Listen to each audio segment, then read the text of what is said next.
man. I want to get into, I want to know is anything, what I'm saying, safe from being canceled, what I'm saying, from the future due to times consistently changing, what I'm saying? Like, cancel culture, what I'm saying, is a big topic, what I mean? I feel like cancel culture is nothing new. Cancel culture has been around for the last, 4 to 5 years, in my personal opinion. It has been rampant, what I'm saying, these last couple of years, last 2 or 3 though. And that's a big thing going on. You're seeing Trump and all the motherfuckers talking about that little CPAC speech or CPAC, whatever it's called. The little speech and shit they did, all the Republicans and shit was talking about shit like that. But that's not the reason why I want to talk about my podcast. It's not a political podcast or anything like that. But it does make me want to think. I do want to know, is anything safe? Because the only reason why I say it is because I seen some news about some Dr. Seuss books, fam. They fucking canceling Dr. Seuss books now. Motherfuckers grew up on Dr. Seuss books, fam, and it's 6 Dr. Seuss books that has been taken off, been taken off sales and things like that due to racist imagery and things like that, and illustration and things like that. So there's 6 of the Dr. Seuss books that's been pulled, and it's like, damn, Dr. Seuss been making a lot of fucking money off them books for a long fucking time. So it makes me think like, damn, is there really anything fucking safe? Because you gotta think, bro, times change on every fucking me, every 10 years.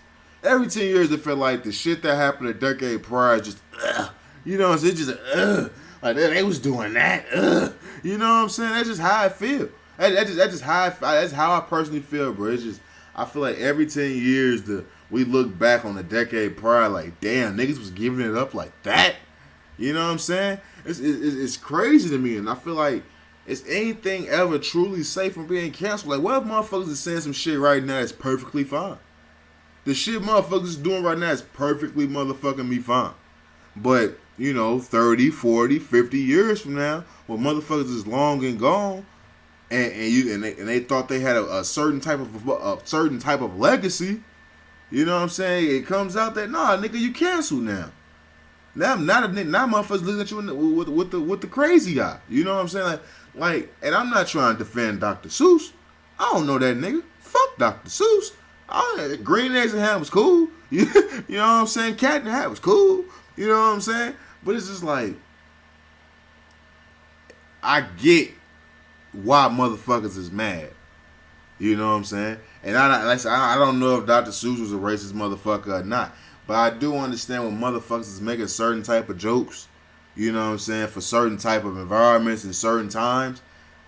I do understand how that, if it's taken out of context or, you know what I'm saying, taken out of that appropriate time frame, shit can sound crazy. You know what I'm saying? Jokes that I used to sit around telling my motherfucking me homeboys 5 years ago, I wouldn't dare say that shit now because that shit sound crazy. Like, I'd be like, damn, I was saying that shit? It's just like when I'm on Facebook or some shit and they show you some memories, some old stats you used to say, you know what I'm saying, 10 years ago. And it was like, damn, I said that shit? Like, whoo, what the fuck was I talking about? Like, I was saying some wild ass shit at 15, you know what I'm saying? But that's how it is. It's like, is anybody truly safe from being canceled in the future? Because times are consistently changing, my nigga. Consistently changing. So you have to keep in mind, anything that you're saying right now, you may think you're well in bounds.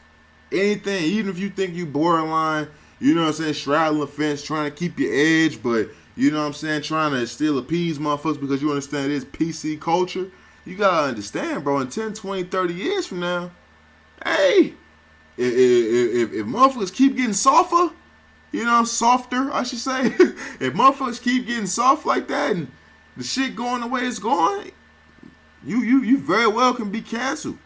You know what I'm saying? Like, it's crazy. And when you sit back and think Dr. Seuss. Well, I mean, when motherfuckers get Bill Cosby up out of here, bro, you can't be too surprised about shit.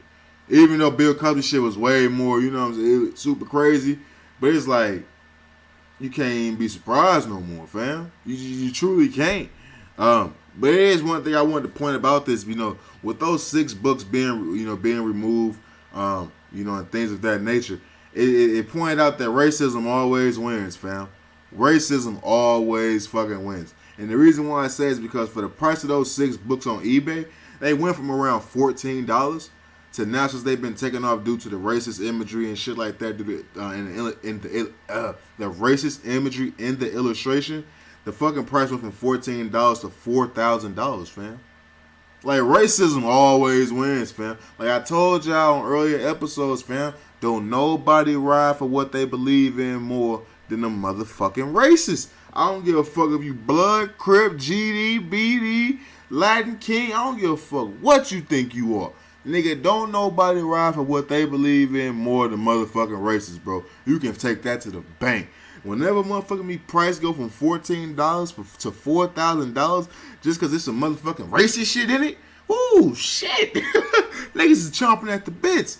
How many bloods you know gonna buy a book because he got a piece of a flag in that bitch? Nobody. Nobody. That's how it go. Don't nobody ride for that shit more than the racists, bro. And that shit, that's more proof.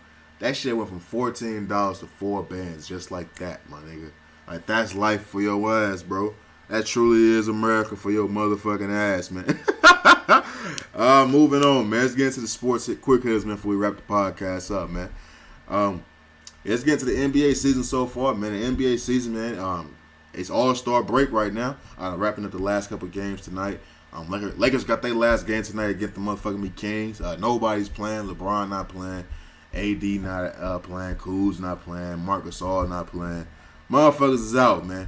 I'm happy, I'm happy the season is going the way it's going, man. To be honest with you, Lakers ain't had to postpone no games. It ain't been too many postponed games when you look at the general landscape of the NBA. Like not too many of the big name teams have really been postponing the games. It's been like Indiana versus fucking Sacramento. Nobody watching that shit anyway. NBA know the ratings ain't gonna be shit for that shit, so they just canceling them shits, man. Ain't nobody got COVID.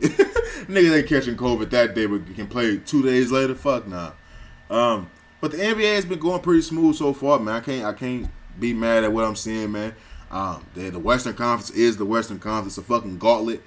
They got that play-in tournament at the end of the season. At the end of the season, that's gonna be pretty key because in the West, man, I didn't know it was going to be this many teams that was going to be this competitive so early. I thought it was going to be like towards the end of the season, motherfuckers going to be scraping for that 8th seed. But truly, man, you got 10 teams in the West that's just solid, over 500 playoff teams.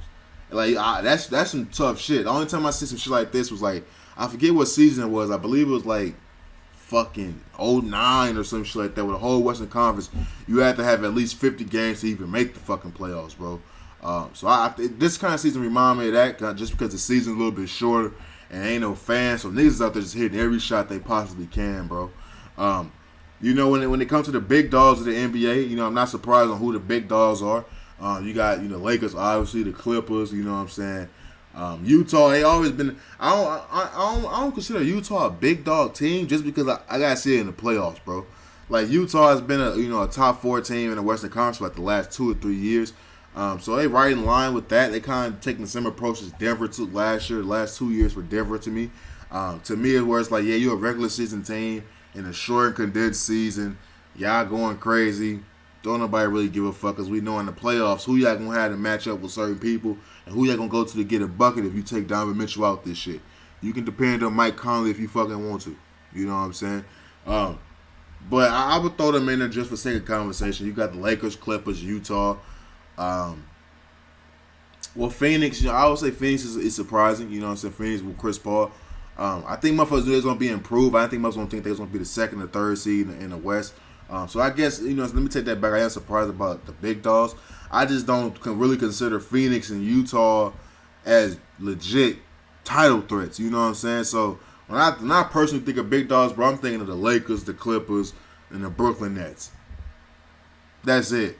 I ain't looking at Philly because Philly, until Ben Simmons can shoot, fam, he don't have to shoot a 3. He got to at least shoot a fucking consistent floater or at least a 12-foot pull-up or fadeaway or something, fam. Like, Joel Embiid is not going to get that shit done, bro. Not against Brooklyn. Not against Brooklyn, fam. It's too much niggas. It's too many niggas that can get a bucket at any point in time against one. Tobias going to give you, 16 points in the playoffs when you really need him to? Doc Rivers he ain't finna draw up shit special for Ben Simmons to all of a sudden start shooting jumpers, bro. It's just not gonna happen. So the big dogs, we all knew coming to the season was going to be the Lakers and Clippers. Whoever was going to win that matchup coming out the West was going to go up against the motherfucking the fucking Brooklyn Nets. So that's truly what I see going on. Rookie of the year, you gotta give rookie of the year to LaMelo so far. LaMelo has been putting up some outstanding numbers these last like 10 games. For real, he's been going crazy. Ever since he got the starting position, he really been going crazy. He been having a good ass season. It's too early for me to really call it, but so far he got the awards for him to lose just because of the hype coming into him. He is a ball brother and shit like that, so it's his award to lose, really. I think Anthony Edwards, though. Anthony Edwards is fucking nice, fam. Like, don't sleep on Anthony Edwards, but Anthony Edwards, I think, is gonna be a fucking star in this fucking league, bro. When you got niggas dunking on niggas like that, and he got the pull up, he got the 3-point shot, he got the crossover, he got the attack off the dribble. Like, that little nigga nice, bro. He in a fucked up situation being in Minnesota. I truly think if LaMelo was in Minnesota, he had been in the same situation. I think LaMelo went to the perfect situation to go to a team where he can actually flourish, and he in the Eastern Conference too. So it's like any success he brings to Charlotte or Charlotte have, he's gonna get all wrapped up in a LaMelo Ball story. Not that he don't deserve it, like I said, he is out there balling. The MVP so far, you know, man, the MVP so far, that's a tough one, bro. I'm gonna be honest with you. To me, it's between motherfucking me, Joel Embiid and LeBron James. Obviously, I would give it to LeBron James just because he hasn't missed a game up until tonight. He won't. While I've been recording, if they play the Sacramento Kings tonight, he won't be playing his first game of the season. But up until then, LeBron James been playing phenomenal basketball. I think Joel Embiid has been too. But I think if you put Joel Embiid, the records up against each other, the Philadelphia 76ers haven't beat nobody that's really good. They beat the Lakers, of course. That's the only team that they fucking beat. Everybody else, they've been losing against above 500 teams. So I can't give motherfuckers an MVP just off that. I think if James Harden played more games, he'd probably be in the conversation. But he missed 9 games with Houston, fam. Like, you can't miss 9 games in a short and condensed season in the first half of the season and really expect me to say you're going to be MVP. I think LeBron James out there putting up 25, 8, and 8, you know what I'm saying, not missing the game and being pretty much the best defender on the Lakers team with the best defense in the league. You got to get that man, you know what I'm saying, some praise for that shit. So far in the season, I got LeBron James the MVP, being in second or third in the Western Conference. You know what I'm saying? Even after going on a 4-game losing streak and still second in the West, like that says something. You know what I'm saying? That lets motherfuckers know as much as motherfuckers is praising Utah and all that shit. Like, niggas is losing 4 or 5 games in a row and still second in the Western Conference, missing AD and shit like that. AD that missed like 14 games, fam. You know what I'm saying? Like the second best player on the team missed 14 games, and this nigga LeBron ain't missed a game, averaging 25, 8, and 8. Second best team in the fucking Western Conference. You gotta give him MVP. Number 1 defense in the league. Man. You gotta give him MVP just off the strength of that. But moving on to music, man. Not too much music really came out. I want to tell everybody about the Duke Deuce project. He dropped a new project over the past weekend. That was pretty nice. Currency did as well. Currency dropped a new project. I want to do that on the podcast. I'm going to start coming in here and telling everybody check out certain projects that I checked out over the week, man, that came out. And I just felt was dope. You know what I'm saying? I feel like there's a lot of music that come out so much music come out so fast, man, that a lot of shit gets skipped over. You know what I'm saying? So I'm going to try my best to try to keep up with music a little bit more and come on here and tell y'all check out dope projects and shit like that. Moving on, man, to my favorite segment of the podcast, man, the Love Thy Hero segment. This week, Love Thy Hero goes out to Jay-Z, man. The reason why I want to give Jay-Z this week's Love Thy Hero is because Jay-Z came out with a app that will help, you know what I'm saying, people launch, Jay-Z is launching an app that will allow minorities, you know what I'm saying, to raise their credit score with their monthly subscriptions to Netflix and Hulu and other things like that. I just think that's dope as fuck, man, because a lot of minorities have fucked up credit and things like that. But everybody got Netflix, everybody got Hulu, everybody got Apple, you know what I'm saying, music and shit like that. So I think for Jay-Z to come up with an idea like that to help, you know what I'm saying, boost motherfuckers' me credit, because credit is everything, fam. I ain't gonna fake it, bro. When I first started working and shit like that, and I stacked up all my motherfucking money, I just had the money, and I just started, if as long as I got the cash, motherfuckers can't say shit. That wasn't the case, fam. Like, motherfuckers look at your credit for everything. If you ain't even got, you can be a new buyer. If you ain't got credit established, motherfuckers gonna look at you a little bit crazy. So it's like, for Jay-Z to do that, man, That's just helping motherfuckers set their family up for the next, you know what I'm saying, for the next generation to have financial wealth and shit like that. That's all motherfuckers can really expect and appreciate and salute when motherfuckers do shit like that, because, like I said, everybody got these subscriptions. Everybody got Netflix. Everybody got Hulu. Everybody HBO Max, Showtime, all this bullshit, and we paying these motherfuckers $10, $14, $15 a month. Every motherfucking month. On time, too. That's the thing about it. Like, think about the shit the bills that you don't pay on time. Think about the bills you don't pay on time. Motherfuckers don't pay rent on time. Motherfuckers don't pay their electric on time, cable, internet, none of that important shit on time. Car note, none of the important shit get paid on time. But Netflix, Hulu, Apple, Music, all these motherfuckers, they get paid. These monthly subscriptions, they get paid on time, like clockwork. And that shit is gonna boost your career like a motherfucker, man. So it's nothing but love and support, you know what I'm saying, for Jay-Z and what he's doing, man. Like I said, a lot of times what these niggas is doing outside of what they're known for really strikes my eye. You know what I'm saying? Yeah, nigga's a phenomenal rapper and shit like that. He is who he is when it comes to the microphone. But it's the shit that nigga do outside his, you know what I'm saying, outside of the rap game, outside of the music business, that's just phenomenal, fam. The shit that motherfuckers do to take stepping stones to help build their culture up and their own people up, you can't do nothing but support that, man. So I want to say, once again, shout out to Jay-Z for this week's Love Thy Hero. Moving on, you know what I'm saying, to this week's positive segment of the week. It goes out, man. I came across some shit on Twitter, man. It was this dude, man. He posted a picture of his grandpa. He was in a Negro League, you know what I'm saying. I want to read this to you guys. It was a picture of his grandpa. His grandpa's name is, let me read this shit for you guys. His grandpa's name is Silvio Garcia. And apparently it says that, you know what I'm saying, on the back, his grandpa was going to be, you know what I'm saying, the first black person that was integrated into baseball. And on the back of his Negro League card, it tells you why he wasn't the first black player integrated into baseball. And I want to read that to you guys. Now it says, with momentum building for integration, the Brooklyn Dodgers and the New York Giants scouted black Cubans to be the first to break the color barrier. In 1942, Leo DeRocher focused on Garcia as the Dodgers' shortstop of the future. In 1945, Branch Rickey met Garcia to evaluate him. In addition to baseball skills, the player needed to have a temperament that would allow him to tolerate the inevitable racial abuse. When Rickey asked Garcia what he would do if a player spit on him, Garcia replied, "I'd kill him." That direct and honest answer ended the Cuban experiment, setting the table for Jackie Robinson. So think about that, bro. Because Silvio Garcia told them, he said, if a white player spit on me, I'd kill him. He was the reason why he wasn't the first player to break the color barrier for baseball, fam. Think about that shit, bro. I just want to salute that nigga Silvio Garcia, because that lets me know that there was always real niggas around. Like, you know, in Black Panther, when Killmonger was like, nah, throw me in the water with my ancestors, because they knew motherfucking me death was better than bondage. Like, I felt that. Because, nigga, you ain't finna enslave me, fam. I die. It's over. Fuck that. I'm not living my life under the foot of no nigga. You know what I'm saying? So for Silvio Garcia to tell him that honest and direct answer, I would kill that man if he spit on me. And for that to lead to Jackie Robinson being who we love and adore in today's day and age, that's some funny ass shit, but that's some real ass shit. That was a real ass answer, bro.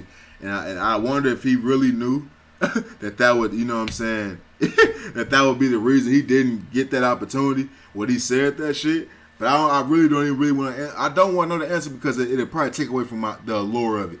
It just, I respect him so much for doing some shit like that, man. So shout out to Silvio Garcia. I want to bring it up on the podcast. That just lets me know it was always real niggas around, man. But that's all I got for you guys this week, man. Hopefully the short podcast, man. You know what I'm saying? I want to get in and get out, man. I want to make sure I brought you guys something, man. There's a lot of shit going on behind the scenes I'm trying to take care of. So I just wanted to make sure I came in on the grind of 100. The grind don't stop, man. I want to say shout out to everybody that's supporting the podcast, man, on all platforms. I truly appreciate that shit. Thank you for tapping in and joining the conversation. You know what I'm saying? Let's keep building this motherfucking me empire. Make sure to rate, subscribe, review the podcast wherever you can. Subscribe to the YouTube channel, Untitled FN. Subscribe to the podcast on all platforms. Rate that shit, man. Let's get this shit jumping, man.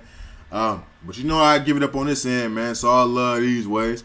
Never let them sidetrack you with the bullshit. You know what I'm saying? Stay safe, stay sharp, stay sane. And shit, I'll holler at y'all next week, man. I'm out. Peace.